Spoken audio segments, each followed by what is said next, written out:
Alamdor Alloh taologa hamd va sanolar bo'lsin. Mana shunaqangi go'zal joylarni bizga nasib qildi. Shu bilan birgalikda yurtboshimizga ham biz rahmat aytamiz, minnatdorchiligimizni bildiramiz. Sababi ziyoratchilarga shunaqa sharoitlar qilib beryapti. Mana oldinlari bir umra hajga kelish uchun juda katta mashaqqatli bo'lardi. Mana hozirgi kunda uyda boqib turgan bitta sigiringizni, baquvvat katta sigiringizni sotadigan bo'lsangiz, ikkita odam kelib umrasini qilib ketyapti. To'g'rimi?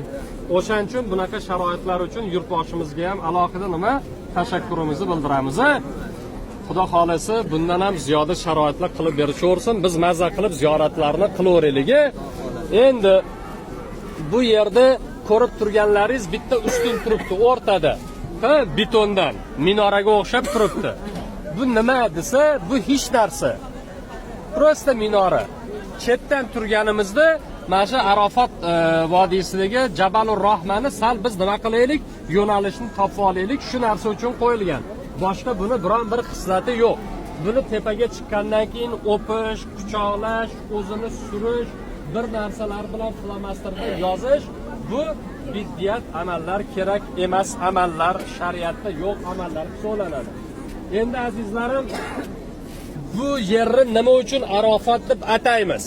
Bu yerni Arafat deb atashligimizga sabab Payg'ambarimiz Muhammad Mustafa sallallohu alayhi va sallam bizga ta'limini berganlarki, odam ato onamiz bilan, odam ato bobomiz bilan momo Havo onamiz shu yerda bir-birini nima qilgan ekan?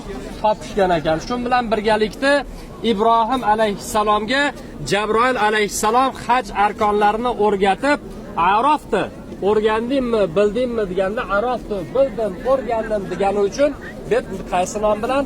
Arafa nomi bilan. Va shu bilan birgalikda katta haj mavsumida mo'min musulmonlar o'z gunohlariga iqror bo'lib, nima qilib shu yerda turganligi uchun ham Arafa deb nomlanadi. Bu yerda Rasululloh sallallohu alayhi va sallamning o'zlari ham nima qilganlar? Turganlar katta haj mavsumida nima voqea hodisalar ro'y bergan desa, bu yerdagi eng siz bilan bizni esimizda qolgan voqealardan biri Moida surasining 3-oyati shu yerda nima bo'lgan? Nozil bo'lgan.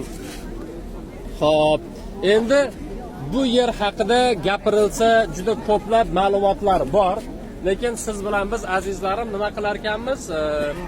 Hammamiz o'qiganmiz, o'rganganmiz, kelishdan oldin tayyorgarliklarni ko'rganmiz.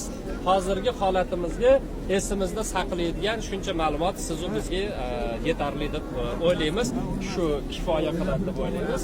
Alloh ziyoratlarimizni qabul qilgan bo'lsin iloyim. Amin bi rahmatika ya arhamar rohimin. Endi azizlarim, bitta go'zal holatda erkaklar